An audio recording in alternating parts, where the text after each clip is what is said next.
كيف كل وحاله. طبعا محتواي رياضي، بس لا يمكن احنا نشوف مأساة أو أي شيء نسكت عنها. لا، ضروري الأمر بالمعروف والنهي عن المنكر. هذا ما مش مؤمن لا يأمر بالمعروف والنهي عن المنكر، ولا فأنت غير مؤمن، ولا تشوف حاجة غلط وتسكت سكتة. طبعا الطفل اليمني هو الطفل الوحيد الذي لا يعيش طفولته. عندنا ابن 10 سنين، ابن 7 سنين، ابن 12 سنة، تحصل قدو هذا بيشتغل بالقط، وهذا بالبقالة، وهذا بيشتغل هنا، وهذا بيلقط قواطي، وهذا بيلقط صحح، وهذا طفل معذب يمني معذب مين وعاضو طفل. وهذا بدي بالفيديو الطفل الذي يقعدوا في السعودية مع شيء يقول عمر اليمن قدوا في السعودية بيشحتوا ويتعدوا. واحد من مليون طفل يمني. أنت شوفوه. وش هو هذا اللي جايبكم هنا؟ يمن. قول لي قصتك. يمن. قصتك وش هي؟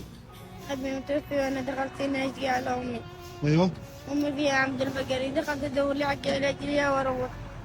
ويقول لي أنا لما طلع نزلت يضربنا. ونرجو من كل المتابعين. علي اسمي. وش يسوي؟ نرجو من كل المتابعين مشاركة الفيديو. ودينا البيت ونزلنا هنا الشوارع. الشوارع. يقول إذا ما جبت فلوس يضربنا. يضربكم. وين ضربك؟ شوف.